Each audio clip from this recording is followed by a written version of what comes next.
Hello, this is the Couch to Active podcast, and I am your lovely host, Lyn Lindbergh. It is 2024. We're picking up the groove and we're moving. And today we're talking about colonoscopies. That's right. So if you're a little bit more comfortable with ladies being ladies and men just sucking up and not talking about these things, then this is definitely the episode that you want to listen to. You will never be able to see me in the same light again. And I'm okay with that. So why are we talking about colonoscopies today? Yeah, I am not here to come on and be your doctor. I am not a doctor at all. I'm just going to talk about the real practicalities of colonoscopies today because I am a 50-year-old who's had 2 of them. And I find that we don't really talk about the realities of this. It's colonoscopy is one of those things where when you're working at work, especially if you're working with people younger than you, you tell your boss, I have a procedure I need to have done. I should be fine, but I need the day off work. So it leaves everybody to wonder, like, what are they getting? Like, you know, they're a facelift? Are they, are they having a mole removed? Are they having, you know, what's going on? I mean, it makes you guess and wonder all the different things. And 9 times out of 10 is just a colonoscopy. Now, what I'm not here to do. I am not here to tell you that what you should be done or give you any medical advice or tell you hacks or shortcuts or anything around colonoscopies or give you any kind of advice like that. But when I had to get my first colonoscopy done, I was younger than the average chick. And I like to think of myself as full of dignity. I like to hang on to as much dignity as I can. But there is nothing dignified about a colonoscopy. Let me tell you, nothing at all. And when you start learning about what's going on and how to do this, there's a lot of information, but nothing that really talks about the reality of it. And then I went and thought, okay, where is this information about the reality of what it's like to get a colonoscopy for a woman or a man? It really actually doesn't matter because in this regard, our body parts are the same. And there really wasn't much. And some of what I went through was not in the papers. And so all procedures have risks. You've got to make your own medical decision. This is about the human experience of it. The human experience of having a colonoscopy. And the reason why is because going through the procedure of a colonoscopy, it actually is a stressful thing. Nobody likes to talk about it.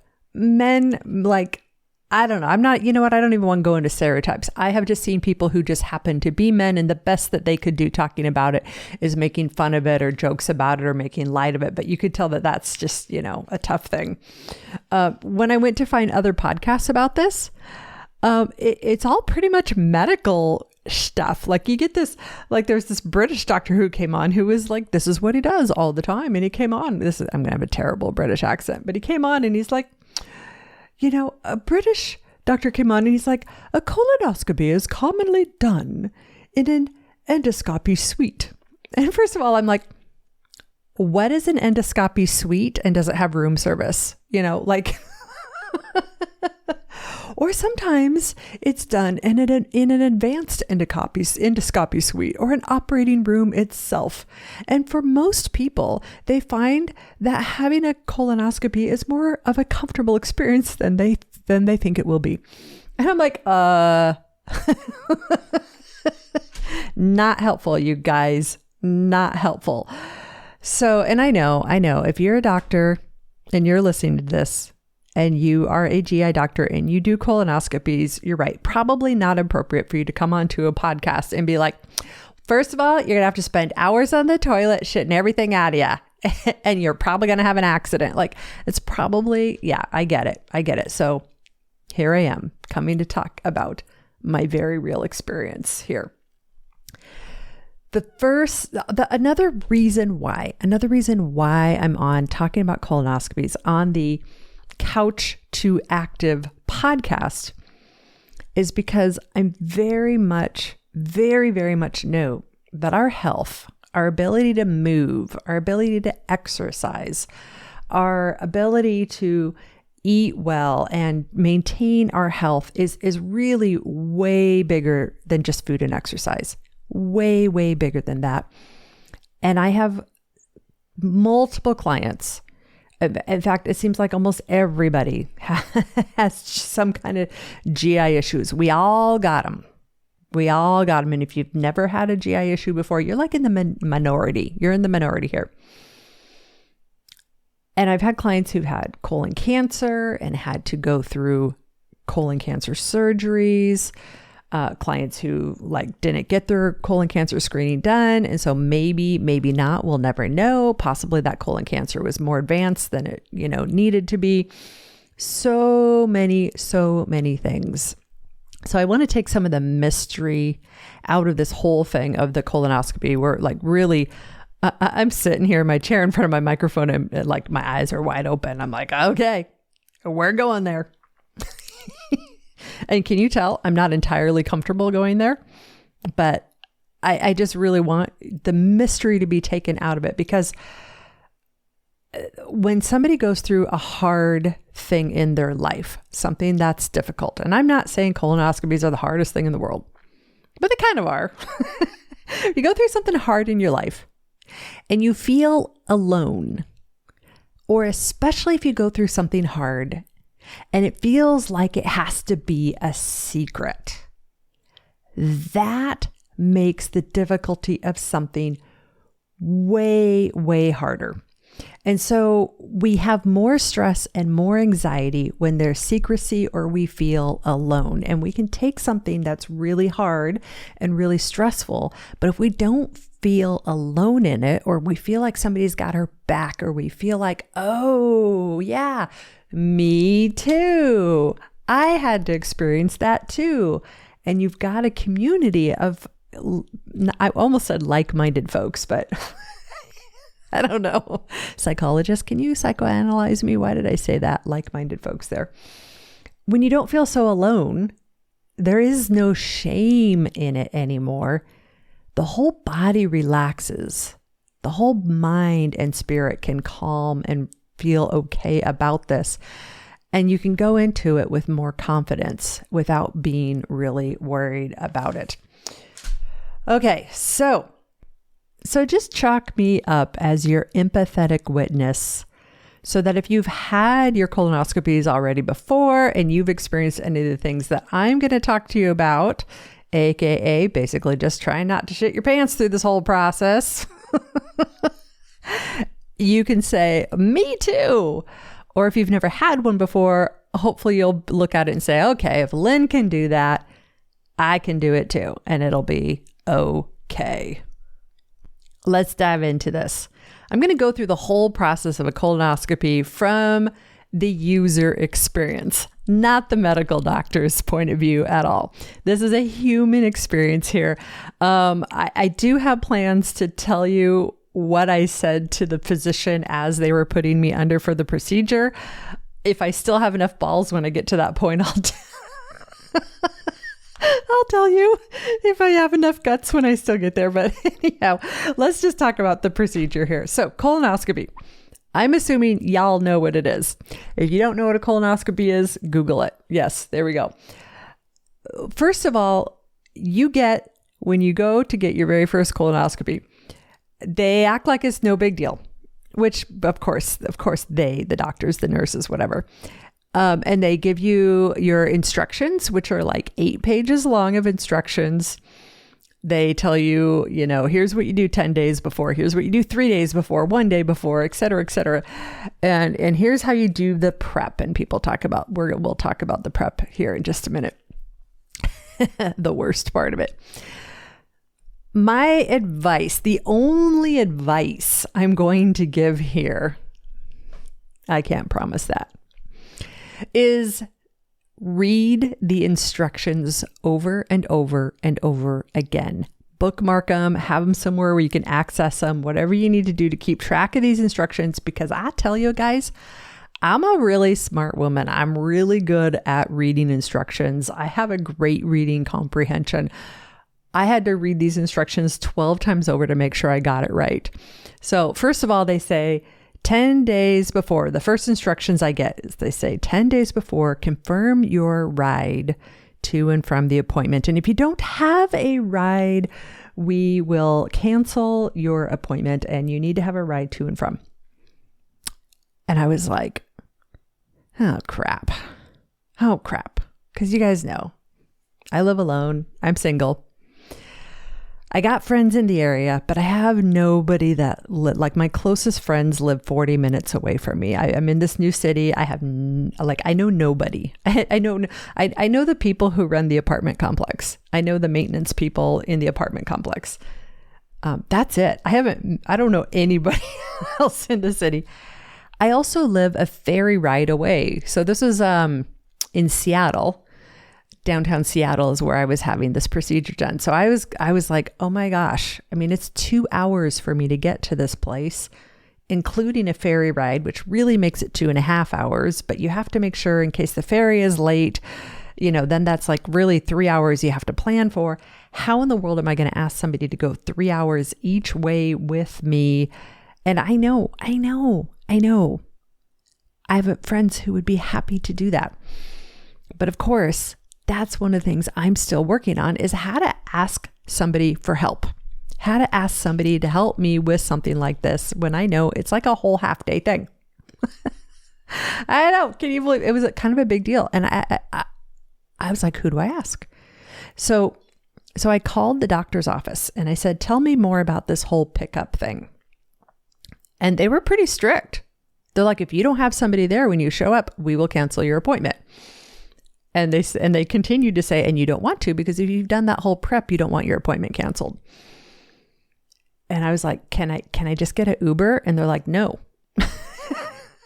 we will not do it unless someone is there. So I'm going through my mind, thinking through my friends. And I had this space of feeling alone. And I knew I wasn't alone, but I had this whole nother round of like, crap. Like I live in a city where I don't know anybody. I'm recently divorced, so I don't have a husband. I don't have that extent. That would be weird to call my ex-in-laws and be like, hey, can you take me to my colonoscopy? I know I'm the ex-in-law. Like I just didn't, it was kind of stressing me out. And I cried. And I was like, oh my gosh, like this is stupid. This is so, my negative self-talk. Look at that. It goes right in. And I knew intellectually, I knew in my head, I would be able to find a friend. I knew I would be able to do it. And I didn't want to ask my family that all lives 200 miles away from me, hey, can you drive 200 miles up here to spend all day with me to get to, I didn't want to inconvenience someone. I didn't want to put someone out. And that's where my mindset was. And I know I hate even saying those words out loud, but it's just where I was. And so I sat on it for about 3 days. And then I realized, okay, I'm just kind of stressing about this. I just have this whole stupid story in my head of like, oh, Lynn, you're all alone now. Your son is thousands of miles away at college. Your son can't take you. You're like, you have nobody, like I know that wasn't true. But there was also this whole like ferry ride across to get to Seattle. I know, is this not crazy? Yeah. So if you are a physician, no, this is what your patients go through. Like, hello, somebody's going to take a scope and stick it up my ass and like look at me with a camera. Do you mind taking me a ride to that event? Like, it's a pretty vulnerable ask. It's a really pretty vulnerable ask. So finally, I forced myself. I was like, you have to ask somebody. You have to ask somebody. And so I have a friend. I don't see her a lot. I see her maybe once or twice a year, but I've known her for a lot of years, and she lives right in Seattle. and she is also single. So I texted her. I was like, dear friend, I made my colonoscopy appointment for 4 p.m. on a Friday, so she would not have to take much time off work. Can you show up at the start of the appointment and then pick me up afterwards, and I can get a hotel and you can just drop me off at the hotel in Seattle? Sent off the text. I was nervous. I was actually just had some anxiety around it, which is dumb. I know. Within 5 minutes, she replied, yes, I would be happy to do that for you. And you don't have to get a hotel room. You can stay at my place. Boom. I cried again because I was so relieved I had that figured out. So happy that my friend was there to help, to be willing to help me. And just like, okay, because I had this whole story in my head that friend would be too busy or already have plans, which could have been the case. So then I had in my head the next 2 friends I was going to ask, but knowing that like one of those friends was a new grandma and another friend who's like always traveling and super busy. And then that would deplete all my Seattle friends. And then what do I do after that? I even had this idea in my head of maybe I would literally hire a caregiver. And I know I'm connected with caregivers who help with the elderly. And I was like, maybe I'll just hire a caregiver and then I'll be like, okay, this is going to cost me, $400, but yeah, crazy. I know, crazy. So there we go. 10 days ahead, confirm your ride. Check, ding, ride confirmed. Now here's the crazy thing. I had this whole story in my head that getting a ride could be a big deal. What actually happened, though? What was the reality? That's right. I sent one friend a text. Less than 5 minutes later, boom, confirm, ride done. Yeah. Note to self, don't worry about problems that don't exist. Solve the problems that are real. Solve the problems that exist right now. So there we go. Okay. 3 days before the colonoscopy, you're supposed to eat a low fiber diet. Now, those of you who've been following me know that I've been eating super duper healthy for years now, because this was my second colonoscopy. The first one I had, I was having some huge intestinal issues. I did not have control of my intestines. I had to stay within a few minutes of a bathroom for about 6 months. It was so bad.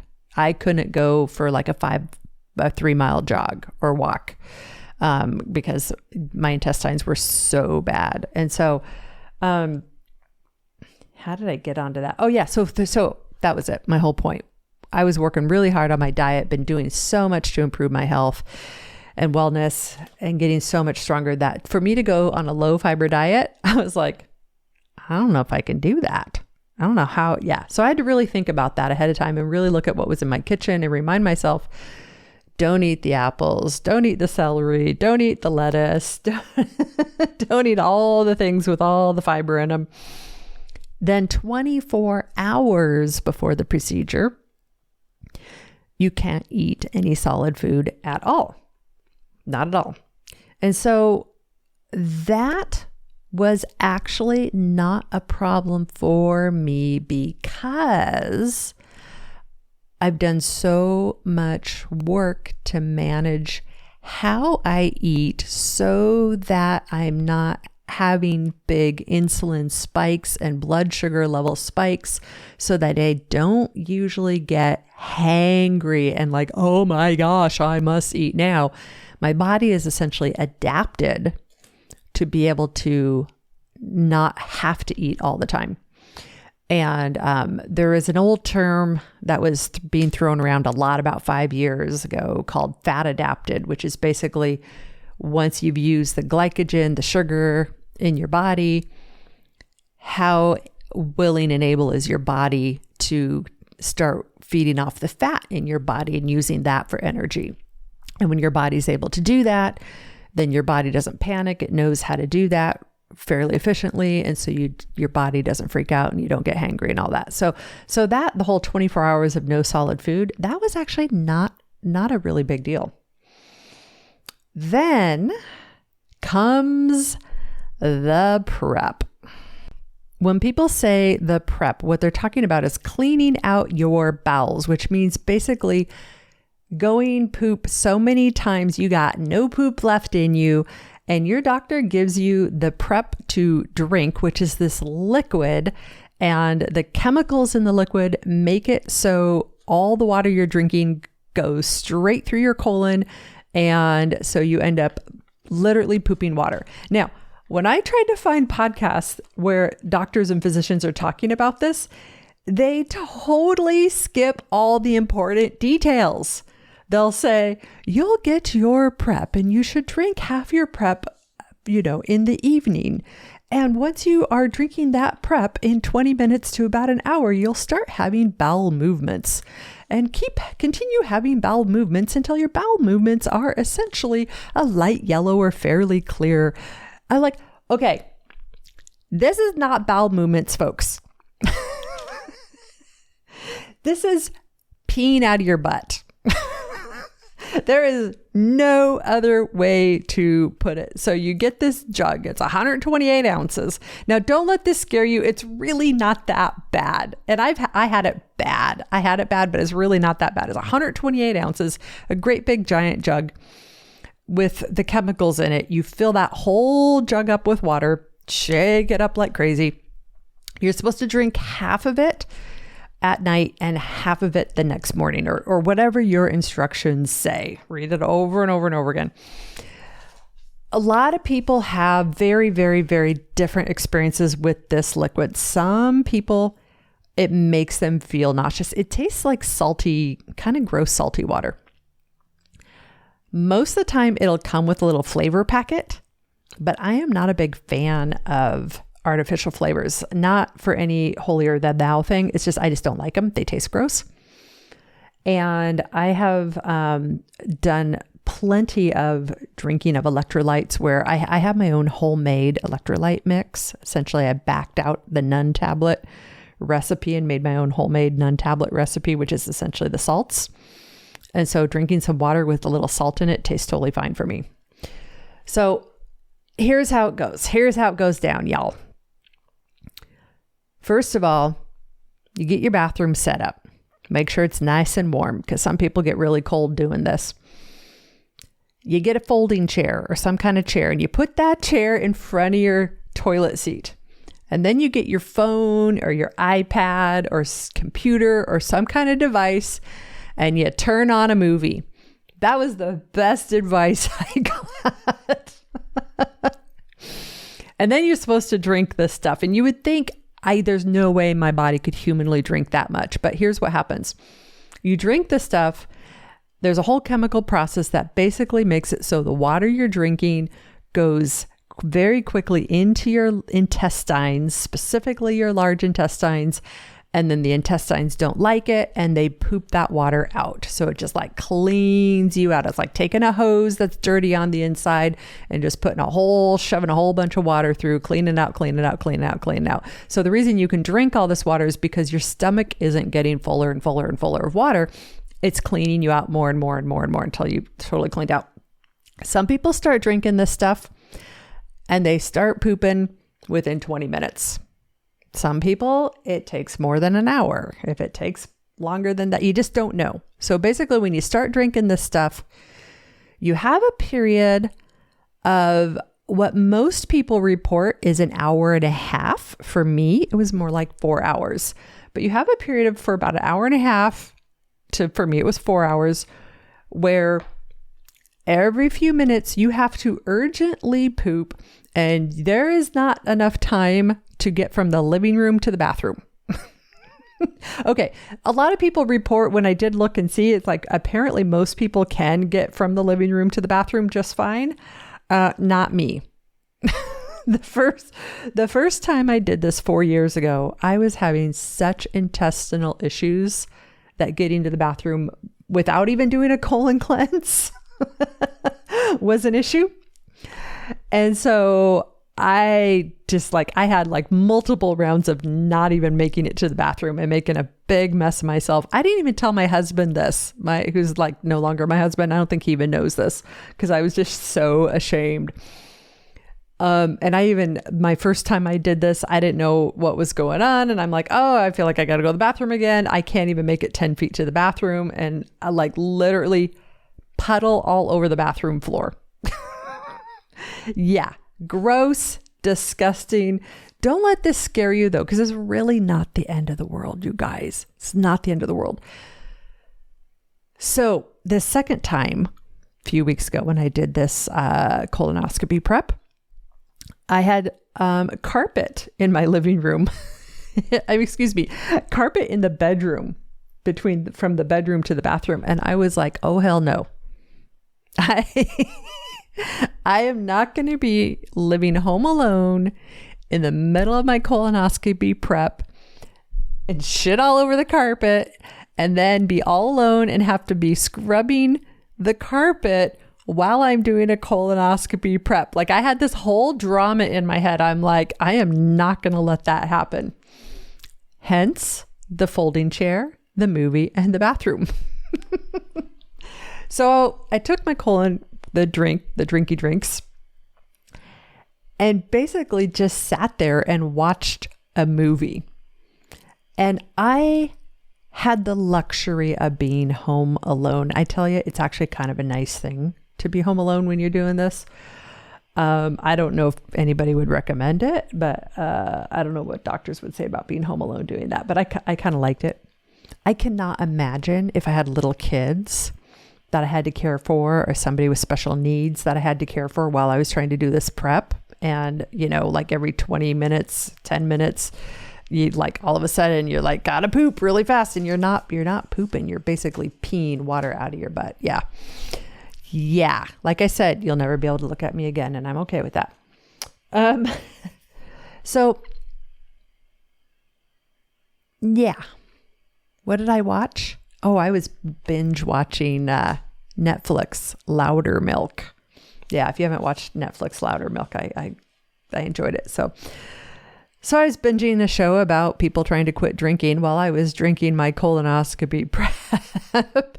And I knew, because it was my second time around, that every now and then I would go into the living room and hang out, because this was about a 3.5-4 hour process for me before my body quit feeling like it urgently had to go all the time. So every now and then I would go to the living room in my apartment, so not that far away.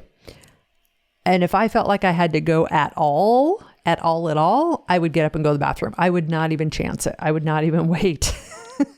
And that was a beautiful thing. So I was able to make it almost completely with no accidents. And I actually had no terrible accidents during that process.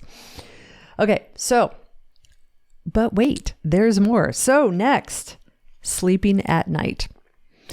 Everything I read, the podcasts I listened to with physicians talking about this, they all talked about how you should be able to sleep through the night and be totally fine. And that was kind of true for me. Okay, so I got up once or twice in the middle of the night, but I think part of it was I was also so freaked out that I might have an accident that I wanted to make darn sure I didn't. And so I did that anyway. Then the next morning, you get to do it all over again. You get to do the second half of the prep. Yippee skippy. Whew. So here's what I did. I had this fear, this big fear of imagining myself driving a half hour to the ferry terminal, having a half-hour ferry ride. Like, how am I going to get all the way to this doctor's office in Seattle? Because I was doing that part all by myself. I was meeting my friend in Seattle. So I was all by myself for getting there. How can I do that and make gosh darn sure that I don't crap my pants in the meantime? Yeah. How do I do that? So here's one thing I did. When I did the first half of my prep, I wrote down on a piece of paper, started prep at 7 p.m. I was supposed to start it at 6 p.m., but I had clients that night that didn't get done till 7 p.m. So I had to start my prep a little late, so which was totally fine. Totally fine. Started prep at 7 p.m. and then wrote down on a piece of paper, felt like I had pretty much control of my bowels again at 11:30 p.m. So for me, that was 4.5 hours before I felt like I had control. Textbook wise, everything says an hour and a half to 2 hours. So I think I'm a little bit of an anomaly there. Gosh darn it. But oh well, it is what it is. Like I said, I'm not your doctor. This is just my experience. So then the next morning, I had already figured out what time I had to leave the house. And so I made gosh darn sure that I started round 2 of my prep a minimum of 4.5 hours before I had to leave the house because I knew I might have the best shot then. Then I had to figure out, am I going to take the car on the ferry? Then I can stay in my own car. Or if I'm going to walk across the ferry, okay? If I take the car, there's a period of time when I cannot get to a bathroom. If I take my feet, I can get to the bathroom, but there's a period of time when I have to walk, So I'm like, which one is good? Yeah. So physicians, this is what we get to go through. I decided to walk and it worked out fine. So I walked to the ferry. They had a bathroom there. I walked onto the ferry. There's a bathroom on the ferry. And then my friend picked me up on the other end of the ferry and drove me to the doctor's. And I am so pleased to report that I was fine. I was totally fine. Didn't crap my pants the whole way there, but I did come prepared. I had a bag. I had an emergency bag with the change. Yeah. Yeah. So there you go. But didn't need it. Now, here's the interesting thing. I did the same thing on my first colonoscopy when my bowels were totally out of control, and I didn't need it then either. So that gives me a pretty high level of confidence. It's like, okay, all right, that's a good thing. If you're wondering about this prep, is it ever going to stop? Am I going to make it to the doctors? I was having huge issues and I did fine both times. Yeah. So, whew. Okay, a couple more things about the prep.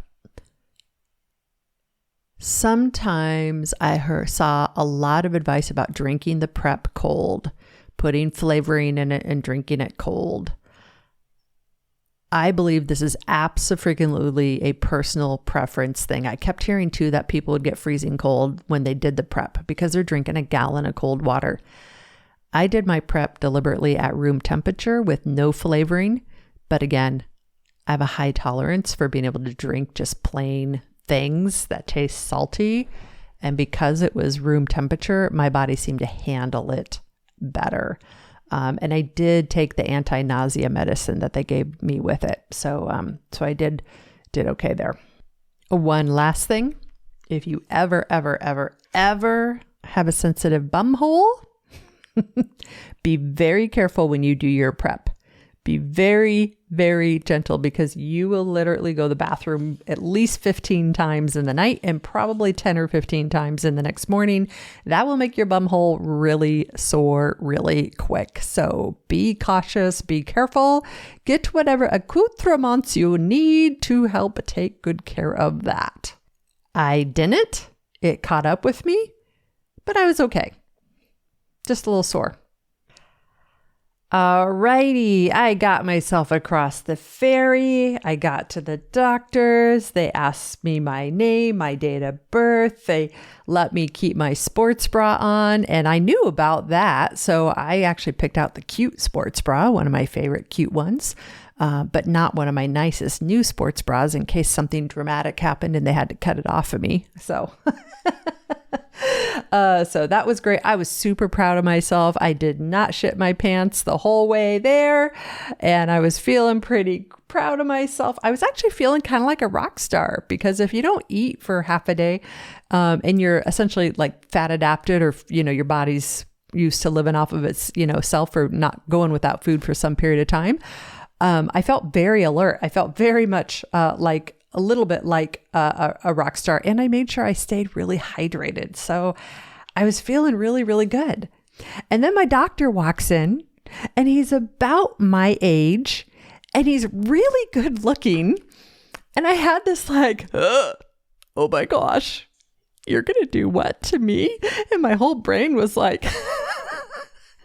but you're so young and handsome and good looking and oh my gosh, like I don't even know you and you're going to do what to me? And but my brain was also like, don't let him know. Don't let him know. Lead it up. Poker face, Lynn. And so I'm doing my best to just act all cool and calm, holding together as much dignity as I can and talking to this doctor just as if he's any doctor, when really my whole brain is like, oh my gosh, I can't believe you're doing that to me or gonna do that to me. Like no dignity. So yet again, name, date of birth, allergies, medications, all that. They gave me an IV. They gave me oxygen, which surprised me when they put that little thing on my nose. I was like, oh, okay.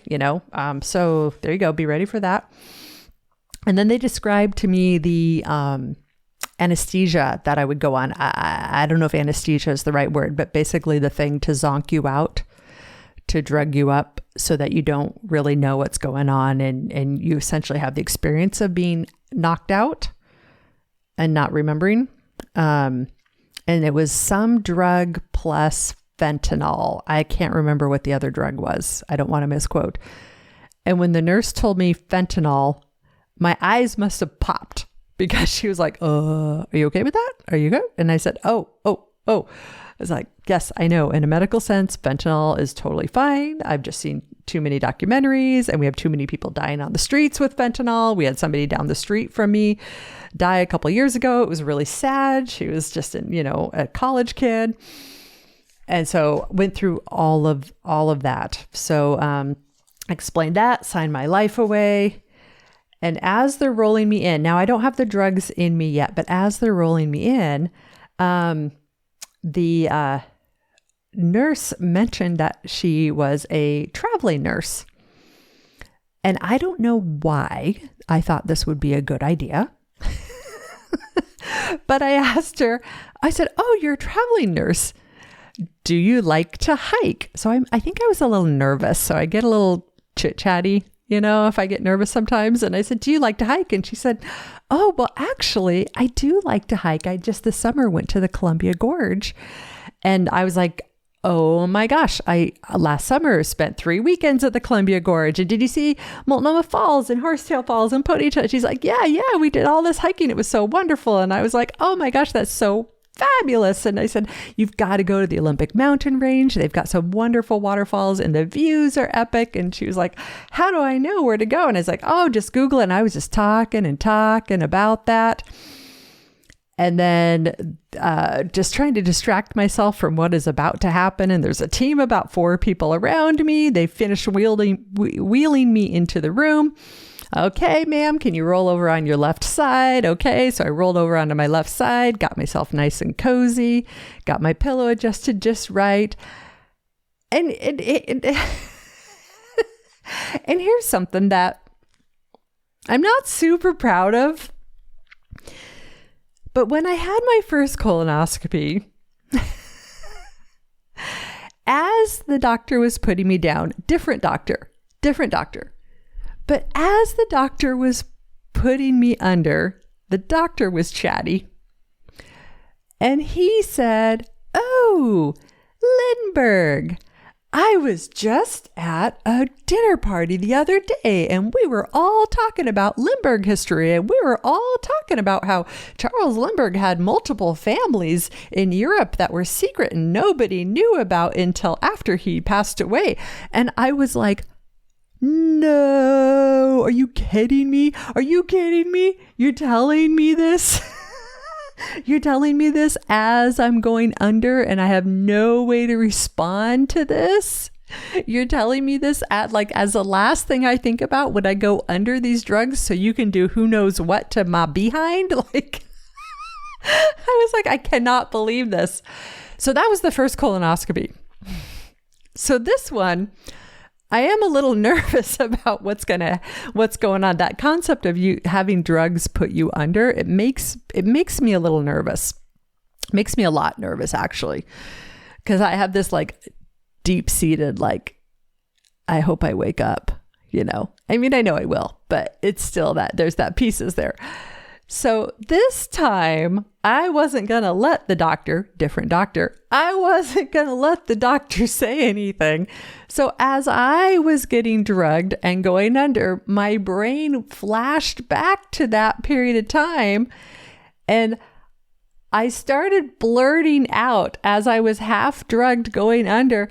Yeah, the last time I was here, the doctor said that you know, there is a whole conspiracy about Charles killing his grandbaby, and it's not true. It's not true, you guys. And and all I remember is the nurse saying, "So, ma'am, usually when people go under anesthesia, they're quiet, they don't talk, and they just take a nap." And then I was mortified. I'm still like half drugged going under. I can't believe I said what I said. I'm not even sure I said those words, but I probably did. And I didn't know what to say. And I was going under. And I think what I said was, "Oh, good idea. I'll just pretend to take a nap then." And that's the last thing I remember. Oh my gosh, there's like no dignity. No, it's just gone. So I wake up and I had already forgotten what I said. It wasn't till like an hour or two later that I remembered what I said, and I was mortified. So I don't know who these doctors are. If you're listening to this, I apologize for whatever the hell I said as I was going under. And man, I wish I could watch people go under anesthesia. Like, oh, that's got to be fun. What things come out of it? Came out of it, and the good news that I'm so happy to report is the first colonoscopy I did have some polyps. I had inflammation, and that's when I got my diagnosis, my collagenous colitis diagnosis. And so I got the information I needed to be able to heal. I also worked with a naturopath, and I got some gut biome testing. That's right, poop test. Got that done too. Worked with the naturopath in helping to balance out my gut biome. Fast forward to today, 4 years later, 4 years of me being the health nut, doing my best to eat well. In balance, I've eaten lots of different things. You guys know I haven't eliminated any food groups. I haven't done anything crazy, but I've really been committed to eating healthy and taking good care of myself and sleeping. 4 years after all of that, seriously, hallelujah, I got a clean bill of health on my colon. Super excited. No polyps, no signs of inflammation. Everything looks really good. And I was like, thank freaking God. Like, I am so happy about that. All this work, all this time of taking care of myself, all the years of not feeling good, feeling like, oh my gosh, is this my new life? Is this my new normal? Fighting and clawing my way back to health it's worked. So because of my genetic history, I'll still go back and be getting these colonoscopies and tests, and I'll be staying on top of it. And because of just those health scares I've had, I have a real renewed sense and real renewed respect for how taking care of your health, eating well, drinking well, not doing too much alcohol, sleeping, managing stress, all the things, not seeing a big ass dessert as a way to treat yourself, but finding other ways to treat yourself and having the dessert, but not a great big huge one. You know, all those things are just so important. And it's not a health nut thing. It's not a holier than thou thing. It's not a I'm better than you thing. It's, I am just excited that my health is turning around and I am getting my strength back, because not everybody gets that. Not everybody gets that. And some people do all the healthy things and they still don't get the lease on life like I got with my colon. Not everybody does, not everybody who does all the healthy things gets that reversal of a diagnosis. And so I just am really, really grateful that for this one part of my life and my body, that I have it. And I'm going to respect it. So I get out, get dressed, get out, meet my friend in the lobby. And my friend's like, how you feeling? And I told her, I said so loud everybody could hear. Jeez, my mouth. I was like, I feel like I'm really stoned. And she just laughs at me. And she laughs at me because she knows I'm not a stoner. In Washington, pot is legal and I am not a connoisseur of pot. And so for me to say I'm really stoned is really cute because I don't really have even a real sense of what that feels like because it's just not something I do. So my friend got me home.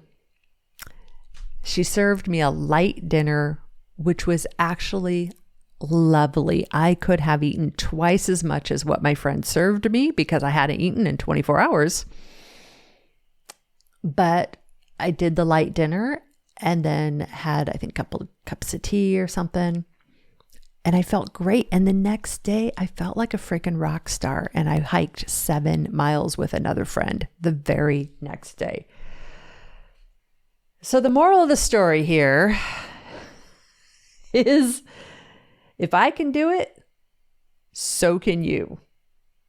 And yeah, there is nothing dignified about a colonoscopy. There is nothing that makes you sit up tall and say, I'm proud of myself. And you don't have to tell people. You can tell your work buddies. You can still say, yes, I'm going to have a procedure. And just leave it at that. You don't have to tell people what's going on, but just know millions and millions and millions of people get these every year. It's totally normal. You too can survive it. And then you'll know your health. You'll know what this is for you. And if you're one of those friends of mine who's not getting your testing done, whether it's a colonoscopy or any other, host of things. If you're somebody who's sitting on your tests that you want to get done or should get done, but you're not because you don't want to know what the results are, hear me out. Not knowing is harder than knowing, even if the answer is bad. Let me say that again. Not knowing what a result of a health screening test is. Not knowing is way worse than knowing, even if the result is bad. And the sooner you get the test done, the sooner you know, the sooner you have a better shot of if it is a bad result, the sooner you get a shot at getting a good result, despite that bad result. So like I said, I am not a doctor or an advisor. I am couch to active. My specialty is helping people get from sedentary to active lifestyles. And it includes the whole host of gamuts of things. And one of them is getting those tests done. And I have a huge, huge heart for people who are starting over and trying again. And sometimes these tests are a piece of it. And one of the things we've got to do. So my hope for you today is that if nothing else, I gave you a good laugh. It's okay. You can laugh at me. I'm laughing with you. I'm right there. Yeah, no dignity. It's okay. And know that these things are totally survivable. It's totally fine. And you can do it too. Alrighty, friends. If you are new to Couch Active, check out the website, the resources we've got there, couch2active.com. That's couch2active.com. It doesn't matter if you are the ultimate couch potato, if you're blind or visually impaired, or if you have a plethora of chronic health issues that's exactly what we specialize in, is those demographics. Sometimes there's crossover in those demographics. A lot of times there's not. But that's really where we specialize, is helping people finding their way to active. All right. Take care, friends. That's couch2active.com. Bye-bye.